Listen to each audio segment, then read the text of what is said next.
Radhe Radhe friends, જો હું છે ને આજે હતી ધૂળેટી મીન્સ હતી તો છે ને અમે સવારે તો બહુ જ એન્જોય કર્યું હતું. પછી અમને લાગ્યું કે છે ને હવે જઈએ આપણે ક્યાંક માતાજીના મંદિરે. તો જો હું આવી ગઈ છું ભંગેશ્વર મહાદેવના મંદિરે. અને હા ગાઈઝ, અમે જડેશ્વર ને ભંગેશ્વર બે બાજુ ગયા હતા. જડેશ્વર પણ કેટલી બધી ભીડ હતી અને અમે ભંગેશ્વર જતા હતા અને બધા માતાજીને પણ દર્શન કરવા જતા હતા. તો જો ગાઈઝ, હું પણ આવી ગઈ છું. અને ગાઈસ, તમે લોકોને પણ આવા માતાજીના દર્શન કરવા હોય, મહાદેવના દર્શન કરવા હોય તો કોમેન્ટ કરજો. સો ગાઈસ, જો હવે અમે નીકળી ગયા હતા રસ્તા પર ને કેટલી બધી પવન ચક્કી છે ગાઈસ. સો ગાઈસ, અમે આવતા રહીએ છીએ એ માતાજીના મંદિરની અંદર. તો તમે લોકો પણ કોમેન્ટ કરી દેજો જય માતાજી. સો ગાઈસ, તમે લોકો પણ દર્શન કરી લ્યો અંબે માતના. તમે પણ જોઈ લ્યો, દર્શન કરી લ્યો. તો જો અહીંયા છે ને બધા છે ને રમતા હતા અને ગેમ્સ રમતા હતા અને બધા ઝૂલા ખાતા હતા. અને જોઈ તમે લોકો પણ કેટલી મજા આવે ગાઈસ. અને હા, ગણપતિ બપ્પા અને હનુમાનજી દાદા. તો જો હવે જો અહીંયા બધા છે ને બેસી ગયા હતા અને એકદમ રિલેક્સ ફીલ કરતા હતા. કેમ કે છે ને અહીંયા એવું મસ્ત એકદમ મસ્ત દિમાગ થઈ જાય ને. તો જો અહીં રહ્યા બધા ફેમિલી ભેગું રમતા હતા અહીંયા થોડાક. અને તમે લોકો પણ તમારી ફેમિલી ભેગું આવો, દર્શન કરો ને તમને પણ મજા આવશે. ને આપણને તો બહુ જ મજા આવે કેમ કે એકદમ નેચરલ ટાઈપ છે, નેચરલ હવા. સો ગાઈઝ, જો હવે હું આવી ગઈ છું ભંગેશ્વર મહાદેવના મંદિરની બારે. ને જો હું અત્યારે અહીં ખાઉં છું ઘોઘરા, કેમ કે મેં હોળીના દિવસે એટલું બધું ખાધું નહોતું. તો જો અત્યારે હું ખાઉં છું કે મને બહુ જ ભૂખ લાગી હતી એટલે.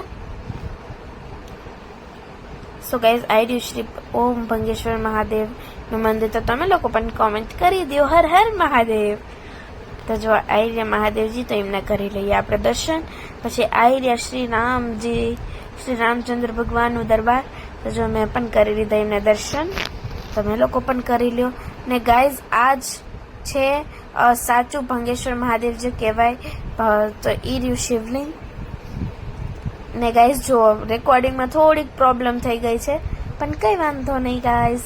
તો તમે લોકો એટલું તો એડજસ્ટ કરી જ શકો ને. તો જો અહીંયાથી સીડી. અને હવે અમે જઈએ છીએ બધું 5 પાંડવો અહીં રહેલા હતા તેની આખી હિસ્ટ્રી જાણવા. તો તમે લોકો પણ ચાલો ને તમે લોકો પણ જોવો. સો ગાઈઝ, તો જો અત્યારે હું જતી હતી. સો ગાઈઝ, આવી રહ્યા 5 પાંડવ, તમે લોકો પણ જોઈ લ્યો. આવી રહ્યા 5 પાંડવ. અને અહીંયા જ 5 પાંડવો રહેલા પણ હતા. અને પછી અહીંયા ભંગેશ્વર મહાદેવ ત્યાં કેના માટે કહેવાય છે તે બધું લખેલું છે. માતાજીએ એવું કીધું હતું કે હું પૂજા કરી લઉં પછી કરી લેજે. એટલે છે ને જીએ છે ને શિવલિંગ ભંગેશ્વર એટલે જ કહેવાય કે કેમ કે ભાંગીને એમને પૂજા કરી. તો જો ગાઈઝ, આવી ગયું શ્રી રાધા કુંડ.